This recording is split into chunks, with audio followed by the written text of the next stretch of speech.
4 తారీఖు హీరో కానీ హీరోయిన్ కానీ సినిమా ప్రొడ్యూసర్స్ కానీ ఎవరు థియేటర్ రావడానికి వీల్లేదు. ఈ థియేటర్లో మేము సెక్యూరిటీ ఇవ్వలేము. ఈ థియేటర్కు ఉన్నది ఒకటే దారి. ఈ దారిలో ఇంతమంది వేలాది మంది అభిమానులు వచ్చినప్పుడు మేము కంట్రోల్ చేయలేము, వద్దు అని తిరస్కరించారు. తిరస్కరించిన తర్వాత కూడా 4 తారీఖు 9:30 ప్రాంతంలో హీరో రావడం జరిగింది. రావడం కారులో వచ్చి థియేటర్లో పోయి సినిమా తెచ్చి మళ్ళీ కారులో వెళ్ళిపోతే పెద్దగా ఇంత ఇబ్బంది జరుగుతుండేనేమో లేదో నాకు తెలియదు.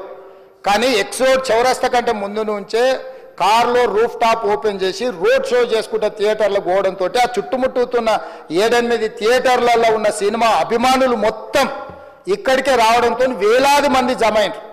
ఆ గేట్ ఒక్కసారి హీరో కారు లోపలికి పంపించడానికి ఆ ఉన్న గేటు తెరవడంతో వేలాది మంది ఒక్కటేసారి ఉప్పెనలాకి వచ్చారు. ఆ ఉప్పెనలో చనిపోయిన రేవతి, ఆమె కొడుకు, భార్య, భర్త, కూతురు వాళ్ళు అలాగైపోయి కొడుకు తల్లి ఒక పక్కన పోయి ఆ జనాల నుంచి తప్పించుకొని టికెట్ చేసుకొని ఆ తొక్కిసలాటలు హీరోను థియేటర్ లోపలికి తీసుకుపోవాలనుకున్న టైంకి అతను బండి మీద రోడ్ షో చేసి దిగేటప్పటికి వేలాది మంది హీరోను కలవడానికి చొచ్చుకొచ్చారు ముందుకు. అసలు అంటే ఈ రకమైన వాతావరణంలో అతన్ని లోపలికి తీసుకువెళ్ళాల్సిన సందర్భంలో అతను ప్రైవేట్ సెక్యూరిటీ ఇవాళ రేపు మనం ఫంక్షన్లలో బౌన్సర్లు అని మనం చూస్తూ ఉన్నాం. 50-60 మంది సరిగ్గా లెక్క తెలియదు, 50-60 అని అంటున్నారు, నెంబర్ 4 ఎక్కువ తక్కువ. ఆ బౌన్సర్లు అందరు మీదికి వచ్చే అందరు అభిమానులను విపరీతంగా అడ్డంగా ఎట్లా పడితే అట్లా తోయడంతో అటు నుంచి అభిమానులు హీరోని చూడాలి, కలవాలని ఒకవైపు నుంచి వాళ్ళని హీరో దగ్గరికే రానియొద్దని ఆయన ప్రైవేట్ సెక్యూరిటీ వెనక్కి నెట్టడం వల్ల ఈ తొక్కిసలాటలో హీరో థియేటర్కి వెళ్ళి లోపలికి వెళ్ళి చూసినాక పోలీసులు ఈ మొత్తం క్రౌడ్ని ఈ మొత్తం అక్కడ ఉన్న జమైన జనాలను అందరిని కూడా తీస్తే ఒక తల్లి కొడుకు అక్కడ శవాలుగా పడి ఉన్నారు. ఆ తల్లి అంత తొక్కిసలాటలు కూడా నేను ఆ వీడియో చూసిన ఆ తల్లి లోపలికి వచ్చినప్పుడు కొడుకు చేయి పట్టుకొని ఎంత జాగ్రత్తగా కొడుకుని తీసుకొని వస్తుందో ఆ తల్లి ప్రేమ ఎట్లుంటుందో అక్కడ నాకు చూసి నాకు అర్థమైంది. ఆ శవాలుగా మారిన తల్లి కొడుకు చేయి ఇడవలే అధ్యక్ష, అట్లే చేయి బిగ్గర పట్టుకొని పోలీసు వెళ్ళి చూస్తే ఆ తల్లి ఆ పిల్లగాడు ఆ తల్లి ఆ చెయ్యి వదలకుంటే కన్నబిడ్డను పట్టుకుని తల్లి చచ్చిపోయింది అధ్యక్ష. అట్లాంటి సిచ్యువేషన్లో పోలీసులు తల్లిని కొడుకుని హాస్పిటల్కి అక్కడ ఫస్ట్ ఎయిడ్ ట్రీట్మెంట్ చేసిండ్రు. పోలీసులు ఏం డాక్టర్లు కాదు, హుటాహుటిన తరలించిండ్రు. హాస్పిటల్కి వెళ్ళిన తర్వాత తల్లి చచ్చిపోయింది, పిల్లోడు కోమాలు ఉండు. ఆల్మోస్ట్ పోలీసులు పిల్లవాడు కూడా చచ్చిపోయింది అనుకున్నారు. బ్రెయిన్ డెడ్ అయింది, ఆక్సిజన్ అందక ఆ అబ్బాయికి. సో ఆ సిచ్యువేషన్లో వెనక్కి పోలీసులు వచ్చి హీరో గారికి విషయాన్ని తెలియజేసి హీరో గారు వెళ్ళిపోతే హీరో ఎందుకు వెళ్ళిపోవాలనుకున్నారు పోలీసులు అంటే ఇంకా వేలాది మంది అభిమానులు అక్కడనే ఉన్నారు. హీరో గారు థియేటర్లో కూర్చొని ఉండడం వల్ల సినీ ప్రముఖులు ఉండడం వల్ల ఈ బయట జమైన వేలాది మంది అభిమానులు అక్కడ నుంచి పోకుండా అక్కడనే ఉండడంగా థియేటర్ లోపల కూడా బాల్కనీలో టాప్ బాల్కనీలో హీరో కూర్చుంటే కింద నేల కింది నుంచి పై వరకు వెనక్కి తొక్కుట పైకెక్కి హీరో చేతులు కలపాలని కోతులు ఎగబడ్డట్టు కోట మీదకి కోతులు ఎగబడ్డట్టు ఉల్టా పైకి తొక్కిసలాట జరిగింది అధ్యక్ష. థియేటర్ వాళ్ళు పోలీసులను హీరో దగ్గరికి వెళ్ళి చెప్పడానికి కూడా అనుమతి ఇవ్వకుండా థియేటర్ వాళ్ళు పోలీసులను బ్లాక్ చేశారు అధ్యక్ష. ఎప్పుడైతే హాస్పిటల్లో తల్లి చచ్చిపోయిన పిల్లగాడు కూడా ఆల్మోస్ట్ చావు నోట్లో ఉన్నాడు అని తెలిసి పోలీసులు వచ్చి ఏసీపీ వెళ్ళి చెప్పడానికి పోతే థియేటర్ సిబ్బంది లేదు హీరో దగ్గరికి వెళ్ళడానికే వీళ్ళదని చాలాసేపు పోలీసులను కూడా హీరో దగ్గరికి పోనీయలేదు అధ్యక్ష వాళ్ళ ప్రైవేట్ వీళ్ళు. చివరికి ఏసీపీ కోపం వచ్చేసి మిమ్మల్ని అందరిని తీసి లోపల వేయాల్సి వస్తుంది అని చెప్పిపోయి హీరోకు ఏసీపీ క్లియర్గా ఇద్దరు చనిపోయినరు, మీరు ఇక్కడ కూర్చుంటే థియేటర్లోనగా థియేటర్ బయట ఉన్న వేలాది మంది ఈ సినీ అభిమానులను మేము కంట్రోల్ చేయలేకపోతున్నాం, ల్యాండ్ ఆర్డరు శాంతి భద్రతలు చేయి దాటిపోయినాయి, మేము లాఠీ చార్జ్ చేయాల్సిన పరిస్థితి ఉంది, మీరు దయచేసి వెళ్ళిపోండి, వచ్చిండ్రు చూసిండ్రు కదా వెళ్ళిపోండి అంటే లేదు నేను సినిమా అయిపోయే వరకు ఇట్లే కూర్చుంటానని పోలీసులతో చెప్పిండని సిటీ కమిషనర్ నాకు చెప్పడం జరిగింది అధ్యక్ష. అదేవిధంగా ఇంకా కంట్రోల్ కాకపోవడంతో అప్పుడు డీసీపీ పై అధికార రంగంలో దిగి వాళ్ళ అందరినీ లోపల వాళ్ళ ఎంబడున్న అడ్డుకుంటున్న వాళ్ళను పోలీసులతో జరిపించి చక్కగా డీసీపీ పోయి హీరో గారికి బయట చనిపోయినరు, పరిస్థితి చాలా గందరగోళంగా ఉన్నది, మీరు ఇక్కడ నుంచి కదలాల్సిందే లేకపోతే మిమ్మల్ని పోలీస్ స్టేషన్కు తీసుకెళ్లాల్సిన పరిస్థితి వస్తుంది, మీరు ఇక్కడ నుంచి కదలాల్సిందే అని బలవంతంగా అతన్ని సినిమా మధ్యలో 12 గంటల సమయంలో రాత్రి 12 గంటల సమయం అట్టిట్టుగా ఆ సమయంలో అతను తీసుకొచ్చి బండెక్కిస్తే మళ్ళీ అతను రూఫ్ టాప్ ఓపెన్ చేసి మళ్ళీ చేతులు ఊపుకుంటూ రోడ్ షో చేసుకుంటూ అంటే తల్లి చనిపోయి పిల్లగాడు చావు బతుకుల మధ్యలో ఉన్నాడు మీరు వెళ్ళండి అని వెనక్కి పంపిస్తే కూడా మళ్ళీ కారులో రూఫ్ టాప్ ఓపెన్ చేసి చేతులు ఊపుకుంటా అభిమానులను సంతోషపెట్టుకుంటా రోడ్ షో చేసుకుంటా అతను వెళ్ళిపోయింది అధ్యక్ష. పోలీసులు కేసు చేసిరు. కేసు మీద థియేటర్కి సంబంధించిన కొంతమందిని అరెస్టు చేసిరు. అరెస్టు చేసి 10-11 రోజుల తర్వాత పోలీసు హీరో గారింటికి వెళ్ళిండ్రు. మీరు కూడా కేసులో A11 మీ మీద కేసు ఉందని చెప్పడానికి పోలీసులతో దురుసుగా ప్రవర్తించిండు. మీరు ఆ వీడియోలన్నీ కూడా చూసిండ్రు. ఆ పరిస్థితిలో చట్టాన్ని అమలు చేసే పోలీసులు ఆల్రెడీ ప్రాణాలు పోయినాయి. ఒక నిరుపేద తల్లి చనిపోయింది, కొడుకు చావు బతుకుల మధ్యలో ఉన్నాడు.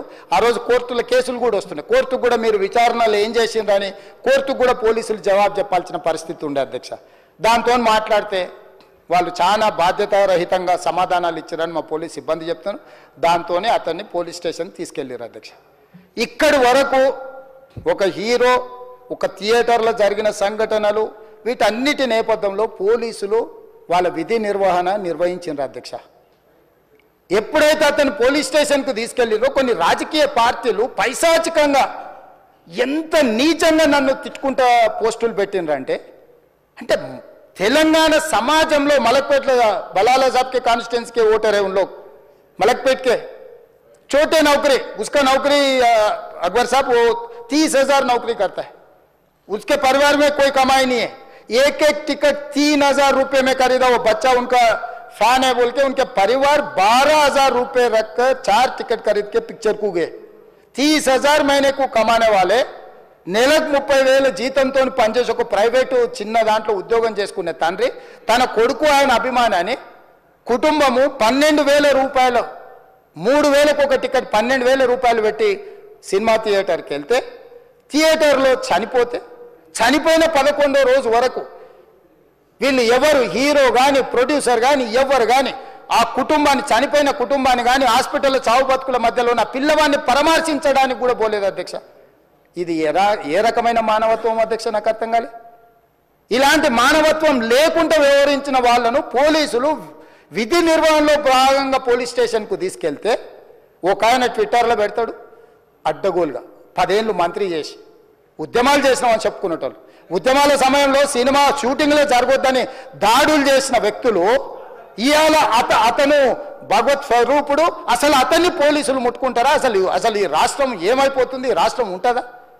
ఈ రకంగా రాజకీయ పార్టీలు అధ్యక్ష, రాజకీయ పార్టీలు ప్రజాప్రతినిధులుగా చనిపోయిన ప్రాణాల విలువ లేకుండా చావుకు కారణమైన ప్రత్యక్షంగా పరోక్షంగా అయిన వాళ్ళని పోలీస్ స్టేషన్కు విచారించడానికి పిలిస్తే కూడా అది కూడా తప్పుపట్టి ప్రభుత్వాన్ని బద్నాం చేయాలి, ముఖ్యమంత్రిని తిట్టాలని ఎంత నీచమైన భాష వాడింది అధ్యక్ష. యూట్యూబ్లలో మీరు చూడండి.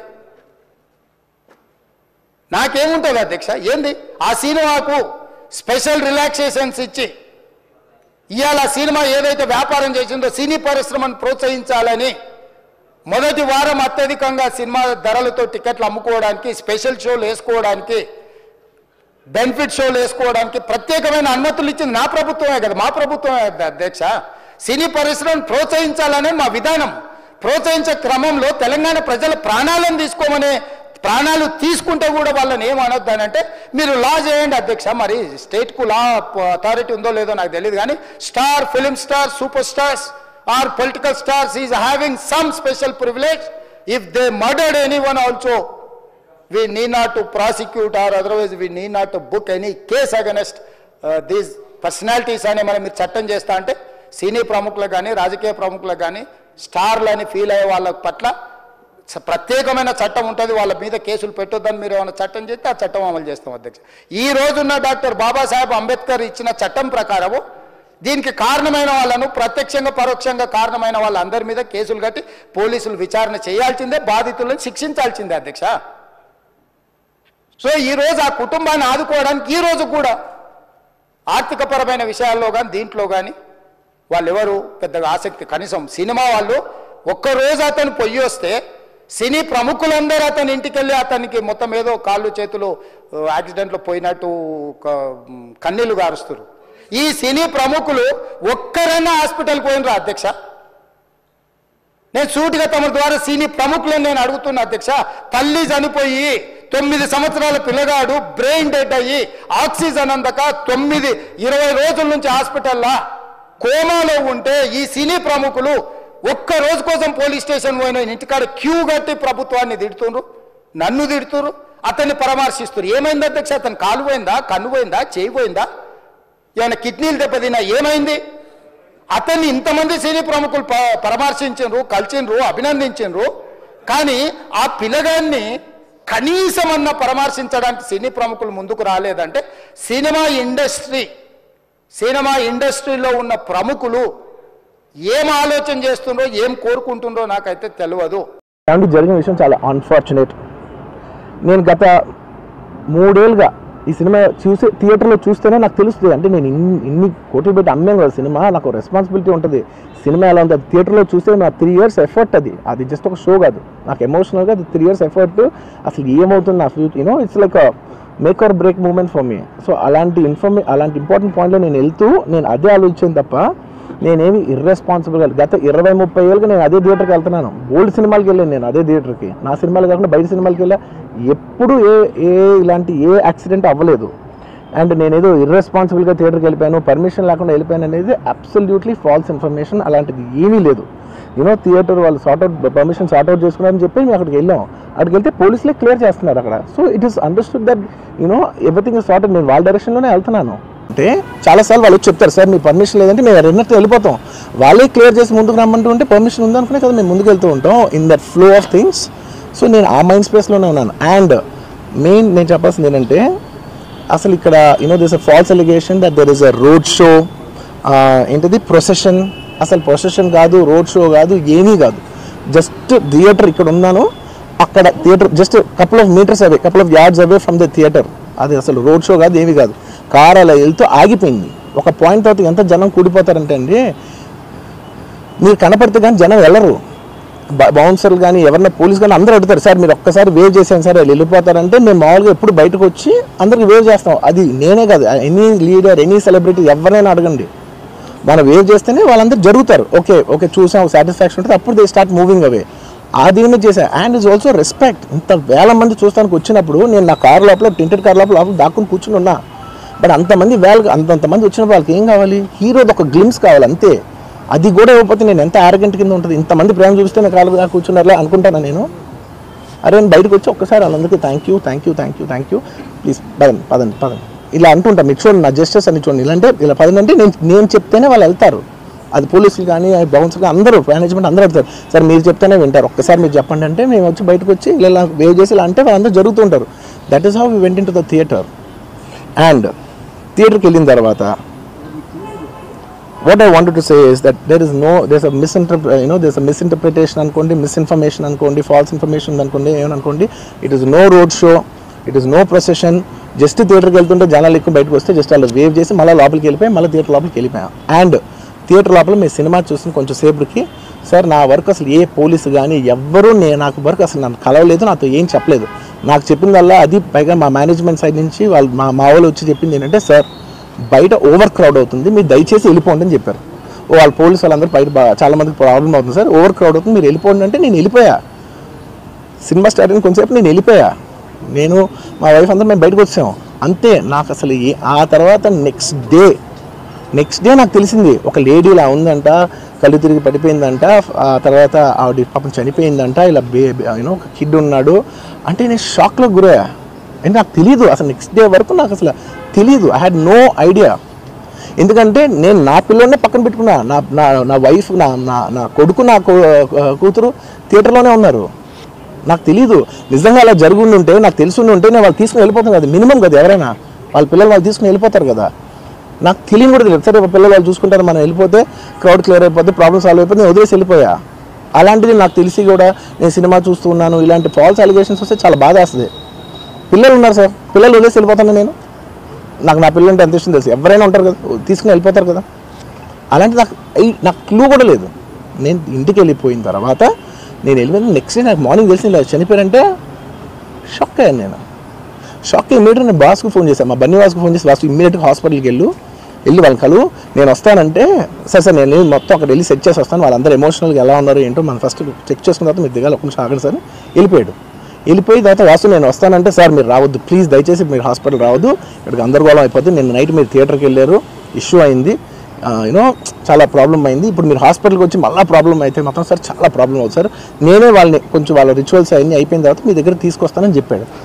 ఓకే అని వెయిట్ చేస్తున్నా. వెయిట్ చేసేసరికి ఇమీడియట్గా ఏం చెప్పారు, సార్ ఏమనుకోవద్దు, వాళ్ళు మీ మీద కేసు ఫైల్ చేశారు, ఇప్పుడు మీరు వాళ్ళు కలవడానికి లేదంటే నేను మా లీగల్ టీం అదేం పర్లేదు వాసు నేను వచ్చేస్తాను. నేను కొంచెం మూర్ఖంగా మాట్లాడుతుంటే, సార్ మా లీగల్ టీం చాలా స్ట్రిక్ట్గా చెప్పింది, sir they filed the case on you, మీరు ఇప్పుడు వెళ్తే legally it is not right thing to do, please don't go అని చెప్తే అప్పుడు ఆగాల్సి వచ్చింది.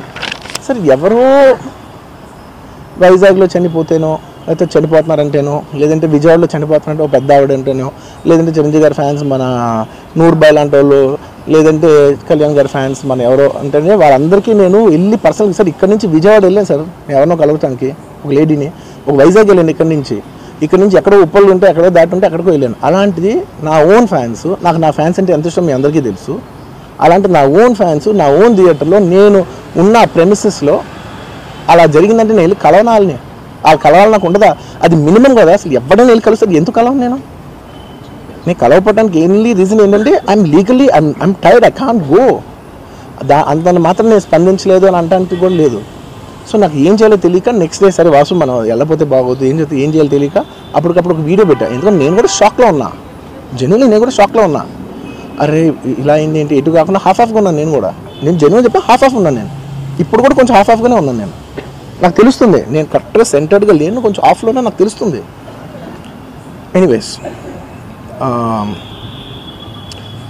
నెక్స్ట్ డే నేను ఒక వీడియో పెట్టా, సరే to at least show that I'm there. It's not even about the money, అంటే it is just money is just gestures to show that I'm willing to do something అని చెప్పడం కోసం. ఆ తర్వాత మేము ఏం చేయొచ్చు ఆ తర్వాత మేము అన్ని సెలబ్రేషన్స్ క్యాన్సిల్ చేస్తాం. వద్దు అసలు వాళ్ళకి అలా ఉంటే మనం ఎలా సెలబ్రేట్ చేస్తాం, మొత్తం అన్ని క్యాన్సిల్.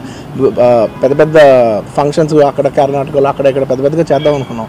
వద్దులే ఇంకా దీని తర్వాత అన్నీ షట్ చేసానని చెప్పేసి ఇంకా నా ప్రయత్నంలో నేను ఏం చేశానంటే, డాడీ మీరు వెళ్ళి కలవంటే ఆయన కూడా కలవకూడదు అన్నారు. ఓకే ఒక స్పెషల్ పర్మిషన్ పెట్టి నువ్వు వెళ్ళు, పోనీ మా ఫాదర్ ఇన్ లా పంపించండి, లేదంటే సుకుమార్ గారు పంపించండి, లేకపోతే వాళ్ళ వైఫ్ని పంపించండి, లేకపోతే ప్రొడ్యూసర్స్ పంపించండి, బన్నీవాసం పంపించండి.